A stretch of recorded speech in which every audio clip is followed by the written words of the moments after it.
ప్రజాకవి గద్దరన్న యుద్ధ నౌక. గద్దరన్న అంటే తెలియని వారు భారతదేశంలో ఎవరు ఉండరు నాకు తెలిసి. అంత గొప్ప వ్యక్తి. ఈరోజు ఆయన జయంతి సందర్భంగా ఆయన గురించి కొన్ని మంచి విషయాలు ఆయన గురించి తెలుసుకోవాలి, ఎంతైనా అవసరం మనకుంది. ప్రజా గాయకుడు, ఉద్యమకారుడు, ప్రజానాట్య మండలిలో అనేక విధములైనటువంటి ఈ సేవలు చేసిన గొప్ప ఉద్యమ నేత. సాంస్కృతిక కార్యక్రమాల్లో చాలా గొప్ప నైపుణ్యము, ప్రజలను ఉత్తేజపరిచే అతని పాట ఎప్పటి నుంచో గత 69 తెలంగాణ ఉద్యమం నుంచి కూడా ఆయన పాట మొదలైంది. ముఖ్యంగా ఆయన గురించి తెలుసుకోవాలంటే మొదట ఆయన తూప్రాన్, మెదక్ డిస్టిక్ తూప్రాన్లో జన్మించి అక్కడ విద్యాభ్యాసం మొదలుకొని ఆ తర్వాత హైదరాబాద్ యూనివర్సిటీలో విద్యాభ్యాసం చేస్తున్న సందర్భంగా ఆయనకు ఒక బ్యాంకు ఉద్యోగం కూడా వచ్చింది క్లర్క్గా. ఆ ఉద్యోగాన్ని వదులుకొని ప్రజా జీవితంలో ఏదైతే నక్సల్ జననాట్య మండలి తరపున కొన్ని సేవలు చేసిన తర్వాత నక్సల్కు ప్రభావితమై పోరాటమే మనకు నిజమైన ఇది అని ఒక ఆయుధంగా ఉపయోగించుకొని పాటను ఒక యుద్ధ నౌకగా ప్రారంభమైనటువంటి ఆయన జీవితము లాస్ట్ వరకు, మొన్నొచ్చిన తెలంగాణ ఉద్యమం వరకు అతను ఎంతోమంది పెద్ద పెద్ద రాజకీయ నాయకులు అతన్ని చాలా వాడుకొని, అప్పుడు ఏదైతే 100 మంది అప్పుడు కాల్పులు జరిగిన సందర్భంగా ఈయనకు కూడా కాల్పులు జరిగాయి. ఆయన వెన్నుముకల్లో ఆయనకి బుల్లెట్ ఉండిపోయింది. అది తీస్తే ఆయన ప్రాణానికి ప్రమాదం అని అప్పట్లో చెప్పారు డాక్టర్లు.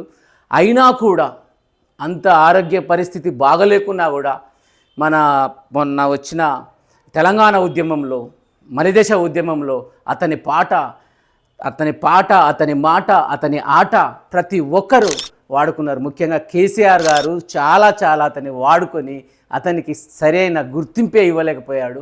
నిజంగా ఇది చాలా బాధాకరం. 9 సంవత్సరాల పరిపాలన ఉండి తెలంగాణ కోసం అహర్నిశలు కొట్లాడిన గద్దరన్నకు సరైన గుర్తింపు చనిపోయే వరకు అతనికి లేనే లేదు. అతని అపాయింట్మెంట్ కోసం ఆయన గేటు దగ్గర 5-6 గంటలు పడిగాపులు కాచిన రోజులు కూడా పాపం ఉన్నాయి.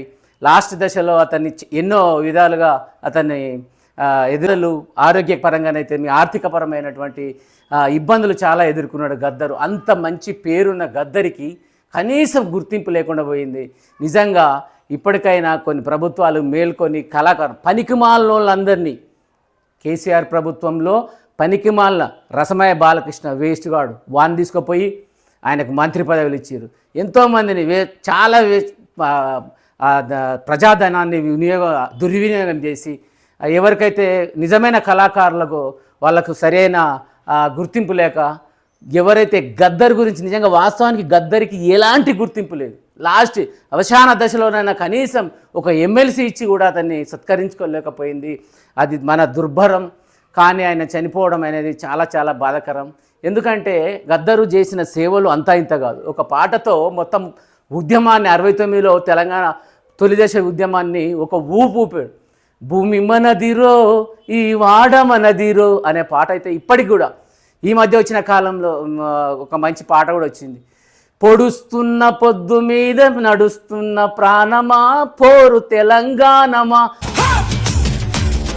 పొడుస్తున్న పొద్దు మీద నడుస్తున్న కాలమా పోరు తెలంగాణమా, పోరు తెలంగాణమా కోట్లాది ప్రాణమా అనే పాట ప్రతి ఒక్క యువకునికిలో రోమాలను నిక్కిపోయేటువంటి సాంగ్స్, పాటలు. ఆయన ఆట మాట, ఆయన స్టేజీ ఎక్కిండంటే కనీసం ఏ ఒక్కరు కూడా స్టేజీ కింద ఉండేవాళ్ళు కను రెప్పలు కూడా కొట్టని పరిస్థితి. అంత పెద్ద కళాకారుడు లాస్ట్కి ఏమైపోయాడు. నిజంగా చాలా బాధాకరం. ఈ వీడియో కనుక నచ్చినట్టయితే లైక్ చేయండి, షేర్ చేయండి, బెల్ ఐకాన్ని గుద్దిపడేయండి. మీ స్మార్ట్ చారీ.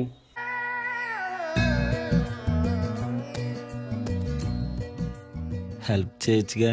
మళ్ళా అడుగుతున్నా, నేను సిగ్గు లేకుండా అడుగుతున్నా, దయచేసి సబ్స్క్రైబ్ చెయ్యండి. నా ఆవేదనను అర్థం చేసుకోండి.